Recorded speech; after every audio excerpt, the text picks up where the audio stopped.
My wife Claire and I had been married for 7 years. We met in college, and it was one of those instant connections where you feel like you've known the other person your entire life. We were inseparable from day one, and when I proposed to her 2 years later, there wasn't a single doubt in my mind that she was the one I'd spend the rest of my life with. We built our lives together in a small town where everyone knows everyone else. I run a little hardware store I inherited from my dad, and Claire worked her way up in her job as a marketing executive. She was ambitious, driven, and always seemed to be on a steady upward trajectory. I was proud of her. She worked hard for her success. About 6 months ago, Claire started spending more time at work. She said her company was undergoing a big transition, and her boss, Mark, was leaning on her more and more. I didn't think much of it at first. I mean, who wouldn't trust their wife? Claire was always upfront with me, and I didn't have a reason to doubt her. But then things started to change. She began coming home late, smelling like she'd been out at a bar instead of at the office. When I'd ask about it, she'd brush it off, saying that her team had gone out to celebrate a successful project, or that they'd been brainstorming ideas over drinks. She assured me that this was all part of her job, but there was a hint of defensiveness in her voice that wasn't there before. Then came the phone calls. Claire would get texts and calls at all hours of the night. She'd glance at her phone, a faint smile playing at the corners of her lips, then step into another room to answer. I asked her who was calling, and she'd say it was work or her colleagues needing help. I didn't question it. Why would I? I'd always trusted Claire implicitly. But the turning point came 2 months ago, on our wedding anniversary. We had planned to have a quiet dinner at home. I had cooked her favorite meal, bought her a bouquet of her favorite flowers, and was ready to surprise her with tickets for a weekend getaway, just the two of us. But she never came home. I tried calling her, but she didn't pick up. Hours passed, and I was left staring at the cold dinner on the table, my heart pounding in my chest. When she finally walked through the door at midnight, she looked frazzled and exhausted. Her clothes were disheveled, and she reeked of alcohol. When I asked her what happened, she said she was stuck in a last-minute meeting that turned into an impromptu team dinner. I wanted to believe her. I really did. But something didn't sit right. I could feel a knot in my stomach, a deep sense of unease that I couldn't shake. Over the next few weeks, I started to notice other things. She'd be overly affectionate one day and completely distant the next. She became secretive about her phone, taking it with her everywhere, even to the bathroom. I tried to push the thoughts out of my mind, but they kept creeping back in, gnawing at me. So, I decided to do something I never thought I'd do. I decided to check her phone. One night, after she had fallen asleep, I took her phone and went into the bathroom. My hands were shaking, and I felt like the worst kind of person. I wasn't even sure what I was looking for. But I knew I had to know the truth. I opened her messages, and there they were, hundreds of texts between her and her boss, Mark.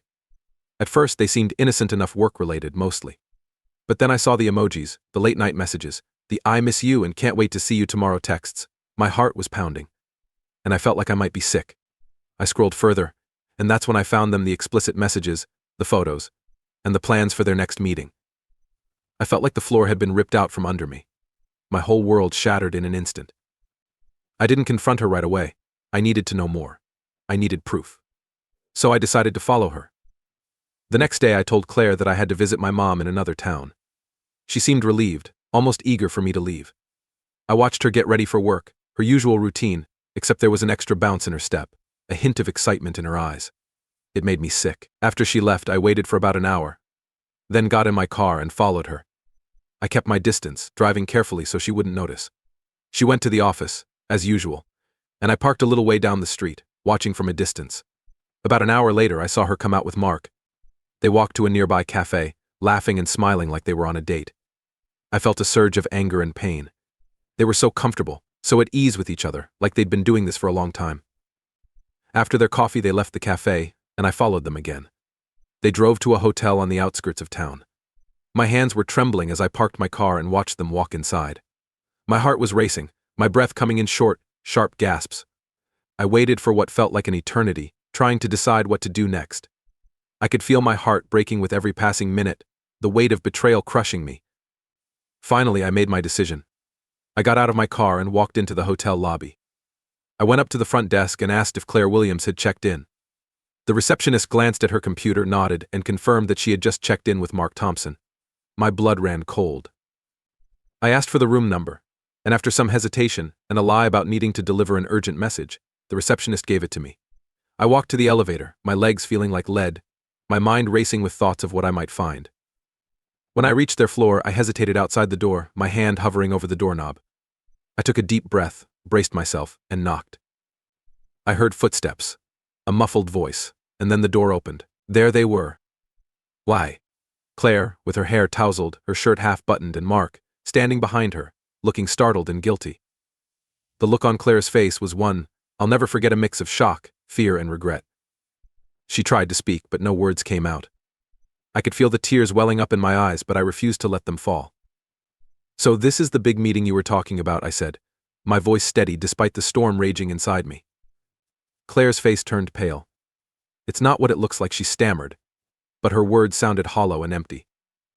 Mark just stood there, his face a mix of guilt and defiance.